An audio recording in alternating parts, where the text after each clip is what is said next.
Hello, Sci-Fi Adventurers. This is Sonia here with the Sci-Fi Adventures Channel, and I'm happy to be back with more of my story time tracks for you. And we're going to pick up at Chapter 5, which I titled The Time Bandit Strikes. A thin shaft of sunlight fell on Sophia's face, and she stirred awake with a start. Scrambling to her feet, she brushed off bits of straw and hay from her arms and legs and looked around her in confusion and horror. Her head ached, and she was very hungry and thirsty. Try as she might, she could not remember how she had ended up in such a dreadful place. It was dark and dingy, and the cold, hard concrete floor was covered in hay, which is where she had apparently spent the night. Other than her recent breakup with Daniel, nothing this awful had ever happened to her before, and she was completely disheartened. Sliding limply down the wall, she slumped over and began to cry uncontrollably. Something was horribly wrong. Her head hurt badly, and the last thing she could now remember was Daniel ending their engagement at Asbury Park. She was able to recall the events leading up to that moment with no problem, but everything that came after it she could not remember. Hearing voices approaching, Sophia tensed up and held her breath as one of the voices began speaking in a gruff and clearly irritated tone. I tell you, I gave her a big enough dose to keep her from remembering the past day or so. She should have no memory of the time conductor at all, which is what the boss wanted. Another voice spoke then, and it was squeaky and high-pitched. You better be right. You know what the boss will do to us if we mess this up. The gruff voice spoke again, sounding a good deal gruffer and angrier. Will you just be quiet about it and stop worrying? You are always worrying. I tell you, I gave her a big enough dose to wipe her memory for days. She probably isn't even awake yet, so just put the bread and water in the cell like the boss told us to do. Hearing their footsteps coming closer, Sophia quickly rolled over onto the concrete floor and closed her eyes tightly, feigning sleep. Soon she could hear the sound of keys clanging against the metal of the door, and one of the men roughly dropped a plate with a hunk of bread on the floor along with a cup of water. Sophia struggled to stay completely still and tried to keep her breathing even. It seemed like an eternity until the man left, and she could hear the key clanging again as he locked the cell door. When she was quite sure that they had gone and all was quiet again, she took the hunk of bread and water and forced herself to eat and drink slowly. She also thought to break the bread in half to save it for later. The sunlight was now streaming in more fully through the one high window of the cell, and it made her wish harder than ever that she were anywhere but in that horrible place. Frustrated and scared, she tried to console herself that she could at least feel some of her strength returning, and her headache was beginning to subside too. In her desperation, she prayed out loud in a whisper, not wanting to get the men's attention. Dear God, please, if you can hear me, I'm in such a bad way. Please send help. That was all she could manage without sobbing again, and she hoped it was enough. Time was passing by slowly and relentlessly, and Sophia had just started to doze off when she heard a loud clamor outside the cell. Standing up quickly on her feet, she listened intently and could hear two new and very different voices talking. Flanagan, you really are a fool barging in here. What is the meaning of this? Sophia strained to hear more as the other voice, the one that first one had called Flanagan, answered, and she noted with surprise that hearing it made her feel a little better right away, although she had no idea why.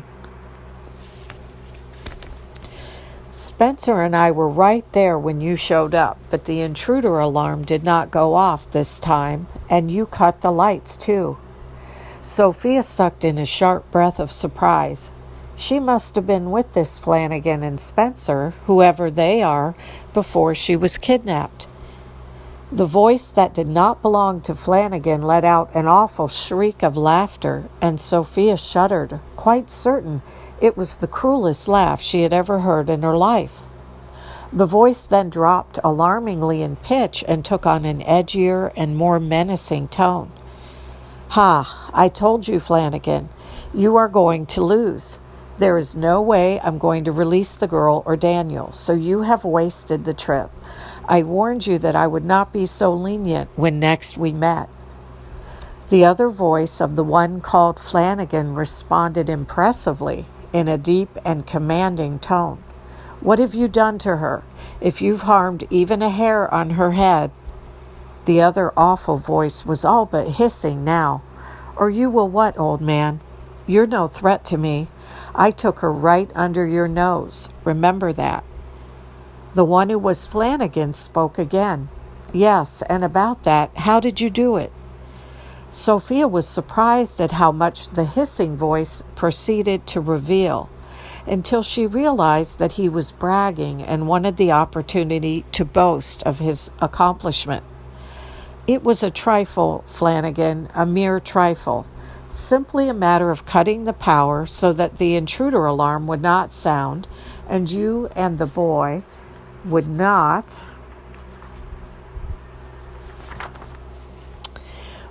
see me as I administered a harmless enough but effective drug to the girl who had already fainted."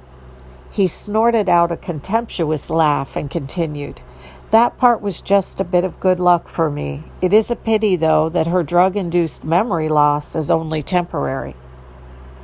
When Flanagan spoke this time, he sounded much angrier, and his voice reverberated so loudly that it echoed even within the walls of Sophia's cell. "What possible purpose did you have in drugging the poor girl? It is appalling, and I don't much care how you managed to shut the power off. Anyone could do that. But how are you just showing up on Old Destiny whenever you please? Whatever it is, I know it is illegal tech of some kind." The other voice was low and raspy in its reply, and Sophia shuddered. Suddenly she was certain, even though she could not quite remember it, that she had heard that voice before and had disliked it then just as much as she disliked it now. "I should not be telling you this, Flanagan, but I cannot resist. It is such an irresistible opportunity to prove my superiority and your inferiority. I have stolen dilithium in crystal form, and as you know, it contains such a delightfully explosive reaction of matter and antimatter."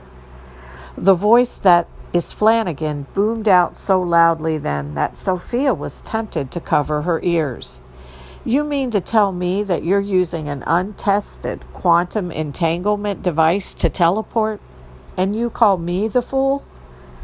The hissing voice became shrill and menacing, and Sophia shuddered in horror. "Do you think I give a fig about your precious safety protocols? I'm not afraid to do what it takes to achieve my goal, and I'm not about to let you or anyone else get in my way. Now, I will not ask you this again, Flanagan. Get out."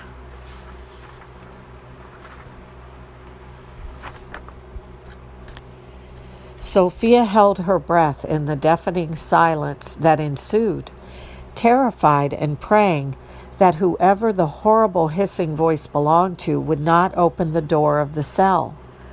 The silence continued on long enough that she finally determined that they both must have left. She did feel a twinge of sadness knowing that Flanagan was gone. He obviously knew her somehow, and even though she could not remember him, she liked him and felt that they surely must be good friends. With a sigh, she drank the rest of the water in the cup and ate the other half of the crust of bread, and tried not to think about how hungry she still was, or how very dire her situation seemed to be. Meanwhile, Flanagan had chosen to leave quietly when the Time Bandit kicked him out, only because he believed it would help keep Sophia safe. He had not wanted to take any chance of the Time Bandit taking his anger out on her. As Flanagan neared the exit of the unmarked building, he ran through the events leading up to Sophia's kidnapping for at least the 100th time in his mind. It had been like a bad dream. TC had just told Spencer that he was a time conductor when Sophia had fainted. TC had not gotten there in time to catch her, and he could not forgive himself for it. He should have noticed how agitated Sophia was, how very pale she had become. But he had been preoccupied with Spencer and not seen it in time. The fact that the Time Bandit had showed up again at that very moment really was a bad piece of luck, and TC hated to admit it. Things had taken a very wrong turn, and quickly, but he was able to console himself that two things seemed to have gone right. The first one had to do with Spencer, who, after seeing Sophia faint, and after the lights had gone out and they had discovered she was gone, no longer seemed shaken or even much interested in the news that TC was a time conductor. TC had quickly filled Spencer in then about the breach to his timeline and about the Time Bandit as well. But all Spencer seemed to really care about was Sophia's safety. So much so that he hardly noticed his first official trip on Old Destiny. Although TC had to admit the trip was fairly unremarkable, it did not involve time travel or travel to another timeline. Because TC had received the intel that the Time Bandit had already set up his headquarters right there in Sophia and Spencer's hijacked timeline. The trip had only taken them across town, and Spencer had been quiet for most of it.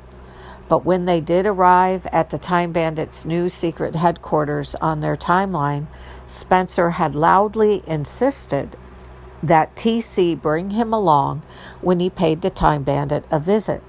It had not been easy at all for Flanagan to convince Spencer to stay aboard Old Destiny, but he did finally, albeit reluctantly, agree after TC emphatically explained it would be much safer for Sophia if he went in alone, at least this time. The other thing that had gone right was that Sophia had taken the rift locator out of her jacket pocket before she was kidnapped. TC could only cringe at the thought of the Time Bandit having one of the devices in his clutches as well. The Time Bandit's need for the device was surely contributing to Daniel and Sophia's ensured safety, at least for now. TC suspected the Time Bandit had immediately searched Sophia for the device and had been sorely disappointed when she did not have it. Pushing hard on the heavy exiting double doors of the building, TC stepped out onto the sidewalk and shielded his eyes from the bright sun before taking a more detailed look around. The Time Bandit's headquarters were quite unremarkable, consisting of only a nondescript and dull gray office building surrounded by a few struggling businesses. Flanagan assumed the Time Bandit had chosen the location precisely because it was remote and unmemorable, just as he had done many times before and in so many other countless timelines. And that is the end of chapter 5. I want to thank you for joining me for this journey of my time track story, and I look forward to being back with you very soon with chapter 6.